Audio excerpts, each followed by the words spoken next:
ఏ అందరూ నా మీద పడి చస్తారేటే? నేనేమన్నా దాన్ని సావమన్నానా? అది నా భార్య కదా, నాకు బాధ ఉండదా? నువ్వెందుకు చావమంటావు బావా? నువ్వెందుకు చావమంటావు? గుండెల్లో చిచ్చు పెట్టి వాళ్ళంతటా వాళ్లే చచ్చేలా చేస్తావు. అవును రవి, ముందు వీణ్ణి ఏసేస్తే కాని నాకు మనశ్శాంతి ఉండదు. రే భాస్కర్, నిన్ను వదిలిపెట్టనురా. నా కూతురు జీవితాన్ని నాశనం చేశావు. నిన్ను బతకనివ్వను. నిన్ను చంపేస్తాను. చావు, చావరా.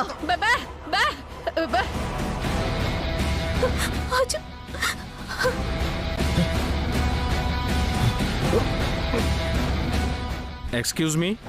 చావరా నిన్ను.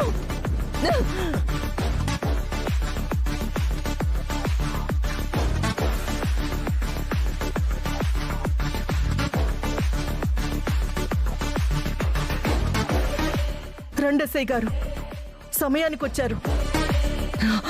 వీడిని అరెస్ట్ చేసి జైల్లో పెట్టండి. తీసుకెళ్ళండి. మేము వచ్చింది అతని కోసం కాదు, మీకోసం.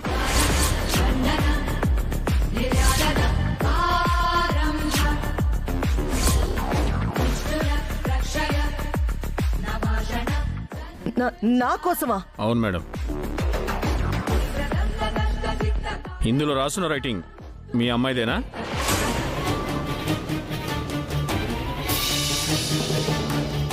అవును, ఇది నా నీలో రైటింగే, నా కూతురుదే. సో మీ అమ్మాయి సూసైడ్ చేసుకోవడానికి కారణం మీరే అని లెటర్లో రాస్తుంది. సార్, సో ఒకరి చావుకి కారణమైన మిమ్మల్ని ఆత్మహత్య కేసులో అరెస్ట్ చేస్తున్నాం. కానిస్టేబుల్స్, కాంతమ్మ గారిని అరెస్ట్ చేయండి. ఏంటి మాట్లాడుతున్నారు సార్? ఏ కన్న తల్లైనా తన కూతుర్ని చంపుకుంటుందా? అత్తకి తన కూతురంటే పంచ ప్రాణాలు సార్. అలాంటిది తన కూతుర్ని తను ఎలా చంపుకుంటుంది? అవును సార్, ఎక్కడో ఏదో పొరపాటు జరిగింది. ఏదన్నా ఉంటే మా అక్క స్పృహలోకి వచ్చాక మీకే నిజాలు తెలుస్తాయి. దయచేసి కాసేపు ఆగండి సార్, ప్లీజ్ సార్, వెళ్ళిపోండి సార్. సారీ సార్, మీరు చెప్పినట్టు వినడం కుదరదు. లేదు సార్, మా వదినకి ఇంకా ఏమీ కాలేదు. తనింకా సావలేదు. ఖచ్చితంగా బతికొస్తుంది. అప్పుడు అసలు నిజమేటో మీకే తెలుస్తుంది. అప్పటిదాకా మా అత్తయ్యని అరెస్ట్ చేయడానికి వెళ్ళలేదు, అంతే. చూడండి మేడం, మా డ్యూటీ మమ్మల్ని చేసుకునివ్వండి. లేదంటే మా విధులకు ఆటంకం కలిగించినందుకు ఈవిడితో పాటు మీ అందరిని అరెస్ట్ చేస్తాం. ఆటంకం కలిగించకండి, ఆలోచించుకోండి. అవసరం లేదు. ఈ సూసైడ్ నోట్ గురించి తెలియనంత వరకు నా కూతురు నిజంగానే ఆత్మహత్య చేసుకోబోయిందనుకున్నాను. కానీ ఇప్పుడు నమ్ముతున్నాను, నా కూతురిది ఆత్మహత్య కాదు, హత్య అని. వీడే ఈ భాస్కర్ గాడే నా కూతుర్ని చంపాలని చూసుంటాడు. ఏదో రకంగా బ్లాక్మెయిల్ చేసి నా కూతురితో వీడే లెటర్ రాయించుంటాడు. వీడిని బతకనివ్వను.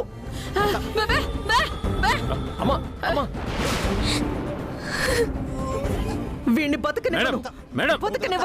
చంపేస్తాను. ఆగండి మేడం.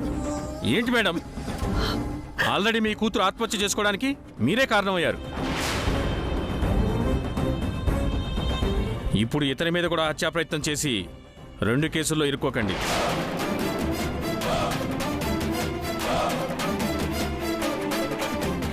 కానిస్టేబుల్స్, ఈవిని తీసుకురండి. సార్ సార్, ప్లీజ్ సార్, మా మాట వినండి సార్. సార్ సార్, మా మాట వినండి సార్. సార్, రే భాస్కర్, నా కూతురు ప్రాణాలతో తిరిగొచ్చిందా? నువ్వు బతికిపోతావు. దానికేవైనా అయ్యిందో నిన్ను ఆ దేవుడు కూడా కాపాడలేడురా, కాపాడలేడు. చిట్టి, నా గురించేం బాధపడకు. నా కూతురు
కళ్ళున్నప్పుడు ఎంత పొగరుతో ఎంత అహంకారంతో ఎగిరావు వర్మ.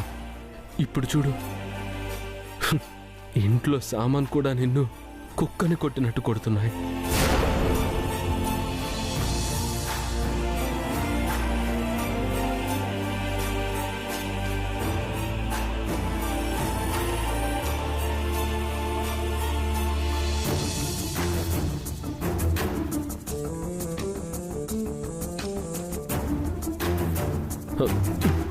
ఎవరది? ఎవరు? నేనండి. లత, రా లత.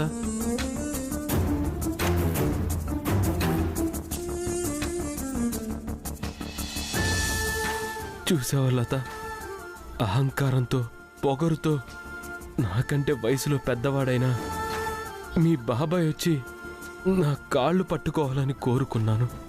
చివరికి ఆ దేవుడేం చేశాడో తెలుసా? ఈ చూపు కోసం ఎవరెవరి కాళ్ళలో పట్టుకునేలా చేశాడు. అందుకే అంటారు, అన్నీ ఉన్నాయి కదా అని ఎగిరెగిరి పడితే ఆ దేవుడు ఏదో ఒకటి తీసేస్తాడు అని. అందుకే లత, ఆ దేవుడు తగిన శిక్ష వేశాడు. అందుకే నా పరిస్థితి ఇలా ఉంది. అవును, ఏంటి ఇలా వచ్చావు? మీకు శుభవార్త చెప్తామని వచ్చానండి. ఈ గుడ్డివాడికి శుభవార్త ఏంటి లత? ఓ, కళ్ళు కనిపించట్లేదని ఇంకో హ్యాండ్ స్టిక్ ఏమన్నా కొన్నారా ఏంటి? లేదండి, హాస్పిటల్ నుంచి ఫోన్ వచ్చింది. ఏమని? రేపు మీకు ఆపరేషన్ చేస్తారంట. ఏంటి? నాకు ఆపరేషన్ చేస్తారా? పాపం, ఎవరైనా చనిపోయారా? లేదండి, త్వరలోనే చనిపోతారంట. ఎవరు చనిపోయినప్పుడు వాళ్ళ కళ్ళు నాకెలా పెడతారు? పెడతారంటండి. ఎందుకంటే ఒక ఆవిడ స్వచ్ఛంగా తన కళ్ళు మీకివ్వడానికి ముందుకొచ్చింది. ఏం మాట్లాడుతున్నావు లత? బతికున్న వ్యక్తి నాకు కళ్ళు దానం ఇవ్వడం ఏంటి? ఒకవేళ ఇస్తే డాక్టర్లు ఎలా ఒప్పుకుంటారు? ఆవిడ క్యాన్సర్ పేషెంట్ అంటండి. 2 రోజుల్లో చనిపోతారంట. చనిపోయేలోపు తన కళ్ళని ఎవరికి దానమిస్తారో చూడాలని కోరుకుందంట. అందుకే ఆవిడికి మన ఇంటి అడ్రస్ ఇచ్చి పంపించారు. అలాగా? ఎవరావిడ? ఎక్కడున్నారు? ఎక్కడున్నారు లత?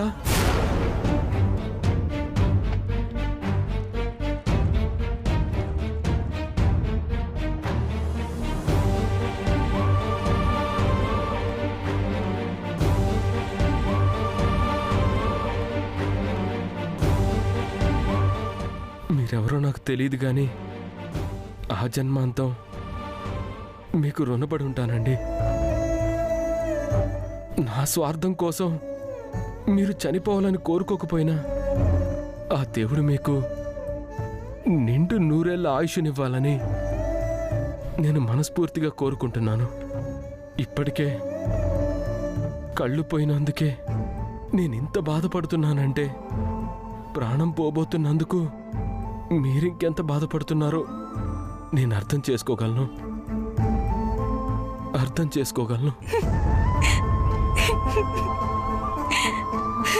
లత, లత, లత, లత, ఒక్కసారి ఆవిడ చేతికి నా చెయ్యి కలపవా ప్లీజ్? ఒక్కసారి. ఎందుకండి? త్వరలో చనిపోబోతుందని తెలిసి కూడా ఇంత ధైర్యంగా తన కళ్ళని డొనేట్ చేసే మనిషిని చూడ్డానికి వచ్చారు చూడు. ఆ ధైర్యానికి ఒక్కసారి నమస్కరించాలి లత. గుడ్డితనాన్ని భరించలేకపోతున్నాను. ఆవిడ పెద్ద క్యాన్సర్తో పోరాడుతుందంటే ఆవిడ రియలీ గ్రేట్ లత. ఆవిడ చెయ్యి ఒకసారి నా చేతితో కలుపు లత. లేదండి, ఆవిడెప్పుడో వెళ్ళిపోయింది. అదేంటి? ఆవిడికి టైం లేదంటండి. త్వరగా వచ్చేమని ఆ పై వాళ్ళు పిలుస్తున్నారంట. పై వాళ్ళ? అదే, వాళ్ళ బంధువులు పిలుస్తున్నారంట. వెళ్ళిపోయింది. అయ్యో, మళ్ళీ ఆవిడని ఎప్పుడు కలవచ్చు లత? అసలు కలవచ్చా? లేదండి, ఆవిడెంత దూరం వెళితే మీరంత దూరం వెళ్ళలేరు. ఇక నుంచైనా మీరు ప్రశాంతంగా ఉండండి, సరేనా?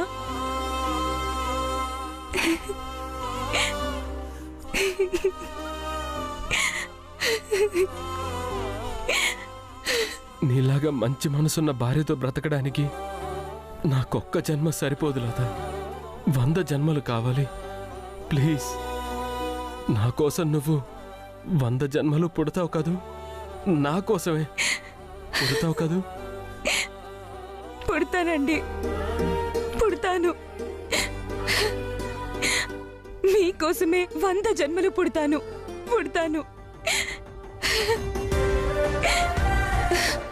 రండి.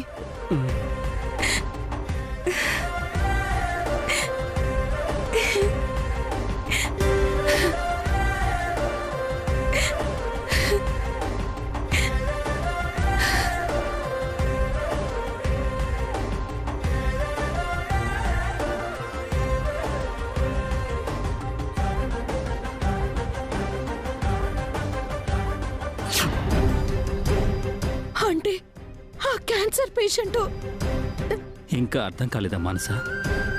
లత ఆత్మహత్య చేసుకోబోతోంది. పద, పద.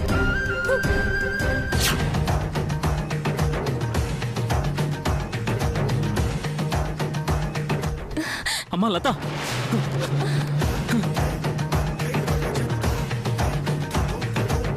నా కొడుకు కళ్ళు పోయాయని నువ్వు నీ ప్రాణం పోగొట్టుకోవాలనుకుంటున్నావమ్మా? మామయ్య, అమ్మా లత, ఎందుకే ఇంత పిచ్చి పని చేయబోతున్నావు? వాడికి చూపు తెప్పించడానికి నువ్వు చనిపోవాలనుకుంటున్నావా? కానీ నువ్వు దూరం అయితే వాడు బ్రతకగలడు అనుకుంటున్నావా అమ్మా? అంతకు మించి నాకు వేరే దారి కనిపించలేదు అత్తయ్య. ఆయనకి చూపు రావాలి, ఆయన మళ్ళీ ప్రపంచాన్ని చూడాలి. అందుకోసం నేను చావడానికైనా సిద్ధమే. దయచేసి నన్ను ఆపకండి, నన్ను చావనివ్వండి అత్తయ్య. పిచ్చి పట్టిందా లత? నువ్వు బతకాలమ్మా, నిండు 100 బతకాలి. పిల్లా పాపలతో 10 కాలాల పాటు చల్లగా ఉండాలి. వాడికి చూపు రావడం ఆలస్యం కావచ్చు, కానీ వచ్చి తీరుతుందమ్మా. అందుకోసం నువ్వు ప్రాణత్యాగం చేయడానికి వీల్లేదమ్మా. లత, అమ్మా, నాన్న, లతకేమైంది? నీకు చూపు తెప్పించడం కోసం తను చావాలనుకుంటుందిరా. తను చచ్చి నీకు చూపు ఇవ్వాలనుకుంటుందిరా. లత, లత, ఏమండి? లత,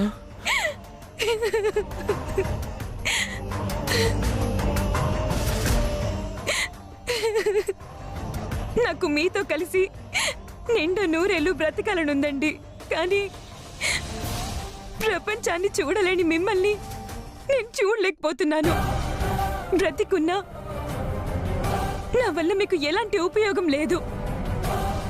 కనీసం చచ్చైనా మీకు ఉపయోగపడాలనుకుంటున్నాను. విన్నావా నాన్న? లత ఏముందో విన్నావా? విన్నాన్రా. వాళ్ళ కుటుంబం మీదున్న పగతో కూతురు లాంటి కోడలికి నరకం చూపించాన్రా. తన మనసుని, తనకి మన మీదున్న అభిమానాన్ని అర్థం చేసుకోలేని మూర్ఖులనరా మనం. మనలాంటి పాపాత్ములకి, దుర్మార్గులకి క్షమించమని అడిగే అర్హత కూడా లేదురా. మామయ్య, అంత మాట అనకండి. అవునమ్మా, ఇన్నాళ్లుగా నీ మనసేంటో అర్థం చేసుకోలేక, నీ గొప్పతనాన్ని గుర్తించలేక మనిషి పుట్టక పుట్టినా పశువులా ప్రవర్తించాం. నీ కన్నీటికి కారణమయ్యాం. మమ్మల్ని క్షమించమ్మా. అయ్యో మామయ్య, ఎప్పటికీ ఆ మాట మీరు అనకూడదు, నేను వినకూడదు. తల్లి తండ్రి లేని నాకు మీరే తల్లిదండ్రులయ్యారు. ఇది నా కుటుంబం మావయ్య, మన కుటుంబం. అమ్మా లత, ఈ తండ్రి కొడుకులు మారడానికి ఆ దేవుడే ఇలా చేశాడేమో అనిపిస్తుందమ్మా. ఏది జరిగినా మన మంచికే.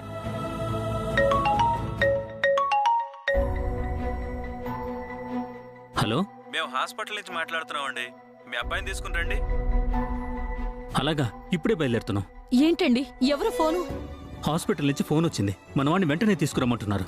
అలాగా, ఎంత శుభవార్త చెప్పారండి. పదండి, బయలుదేరదాం. అమ్మ లత, పదండి. వర్మ, రా వర్మ. రండి, త్వరగా రండి. మెల్లగా.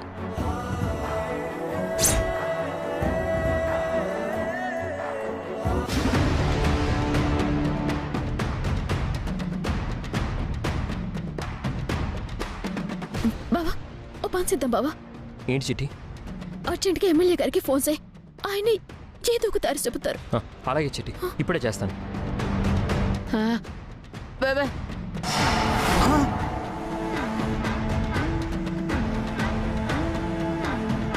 అయ్యో, వీళ్ళు ఎమ్మెల్యేకి ఫోన్ చేస్తామంటున్నారు.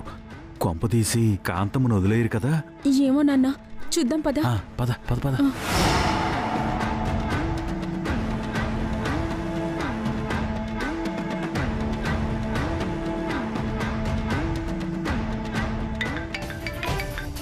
చిట్టి, ఫోన్ రింగ్ అవుతుంది. హలో. చిట్టమ్మా, చెప్పమ్మా. నమస్తే ఎమ్మెల్యే గారు. నమస్కారమ్మా. నమస్కారమ్మా. ఏంటి విషయం? మీరు అర్జెంటుగా మాకు సహాయం చేయాలండి.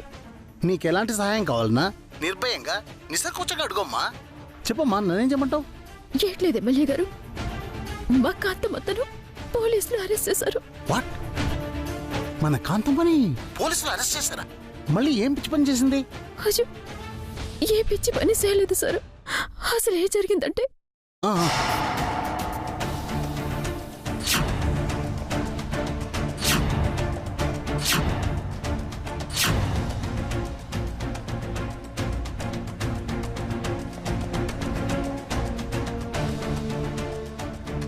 అది సార్ జరిగింది.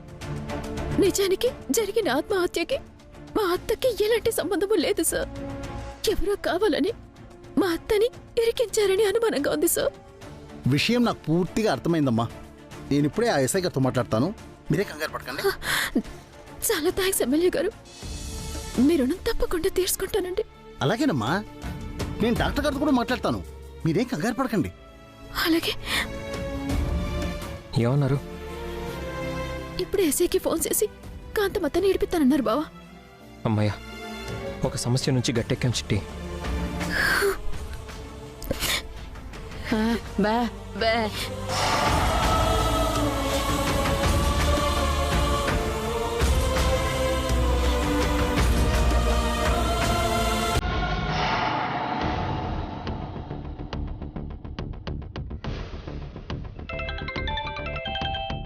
ఏంటి ఎమ్మెల్యే గారు ఫోన్ చేస్తున్నారు? నమస్తే సార్. నమస్తే. నమస్తే. ఏమయ్యా, కాంతమ్మ నాకు బాగా కావాల్సిన మనిషి అయ్యా. మీ కమిషన్తో నేను మాట్లాడతాను. ముందు కాంతమ్మను వదిలే. అది కాదు సార్. విడిచిపెట్టమని నేను చెప్తున్నాను. విడిచిపెట్టావు. ఇంకొక మాట మాట్లాడావంటే సస్పెన్షన్ ఆర్డర్ నువ్వు తీసుకుంటావు. అంత మాట ఎందుకు లేండి సార్. మీరు చెప్పాక కాదంటావా? అలాగే వదిలేస్తాను సార్. సరే, కాంతమ్మకు ఫోన్ ఇవ్వు. అలాగే సార్. ఎమ్మెల్యే గారు మీతో మాట్లాడతారంట. హలో ఎమ్మెల్యే గారు. కాంతమ్మ, నువ్వేం భయపడక్కర్లేదు. ఈ కేసు సంగతి నేను చూసుకుంటాను. నువ్వు ధైర్యంగా ఉండు. Thank you sir. Thank you so much. మీ మేలు ఎప్పటికీ మర్చిపోను. పర్వాలేదులేమ్మా, నేను డాక్టర్ గారితో కూడా మాట్లాడతాను. అవసరమైతే వైజాగ్ నుంచి స్పెషలిస్ట్ కూడా పిలిపిస్తాను. దాని గురించి నువ్వేం వరి కాకు. అలాగే సార్. Thank you. సరే, నువ్వు ధైర్యంగా ఉండు.